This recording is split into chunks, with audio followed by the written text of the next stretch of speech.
guys, welcome back to another video. We are here, the revisiting of the final Spider-Man movie that's currently available, Far From Home. I have this amazing looking 4K lenticular steelbook. It's like comic book file, and I really like this, and I have the same for Homecoming as well. But yeah, I just finished watching Far From Home. This is the final latest Spider-Man movie, and this is the final of like the three trilogies, or the three Spider-Men actors.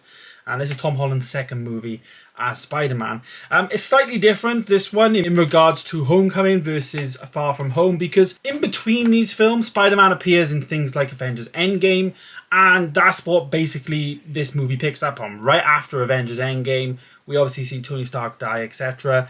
And this picks up immediately after that. And it's all about who is going to be the next Tony Stark. And, you know, Tom Holland's Peter Parker literally gets the technology given to him. It's called Edith. It's in the glasses. And, yeah, he just feels like he's out of his depth. He's a 16-year-old kid. He's been given this responsibility. And he just can't be trusted to do this.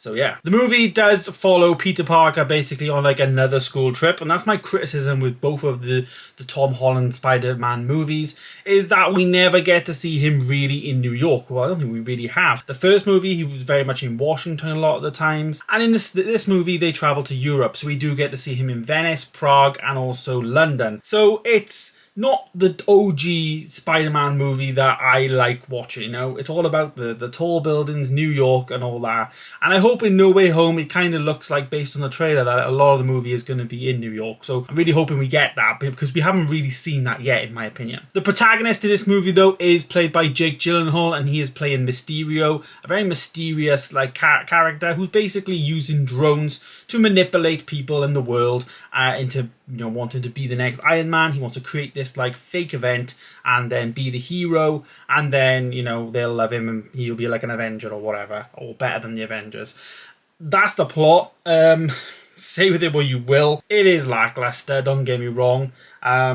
You know, it is what it is. They're fighting these things here called like the elementals. I think one is like water, one is fire, one is earth, one is all the different elements of the earth, etc. So yeah, that's what it's about. You know, the movie is what it is, but it's as again what I said about Homecoming, it just feels like a Disney version of Spider-Man. The other Spider-Man movies, I felt like just felt a bit more adult and a bit more, you know, proper Spider-Man films. And that's one of my criticisms with this whole Tom Holland stuff is, you know, we see him without his mask a lot of the times, but like it's almost become like a running joke that like protecting his identity is not really the priority, in terms of, you know, at the end of Homecoming we saw like Aunt May basically find out that Peter was Spider-Man, and MJ was like, you're Spider-Man. It's just when you're comparing the different movies, you know, in the first trilogy and even the second one, is very, very like, you know, Peter Parker's identity was at the forefront, like it cannot get out, and it would never. But in these movies, it's like the afterthought.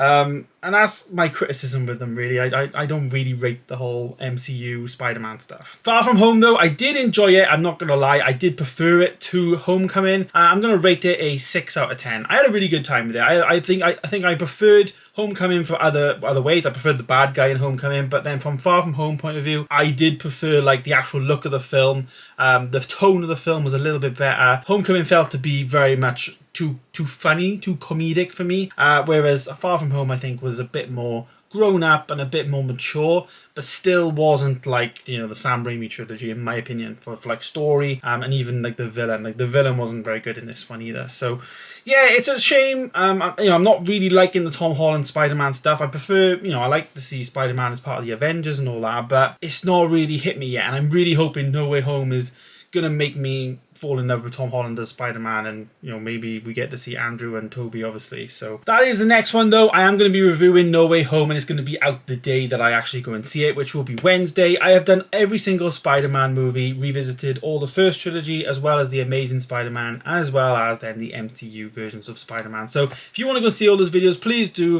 And I've had a real fun time watching like 7 films, like just like non-stop, and like today I watched the 2 in one day. So it's been a great day. But yeah, there it is. Thank you guys so much for watching. Stay tuned for more, and of course stay tuned for that Spider-Man ranked video. I will see you in the next one. Goodbye.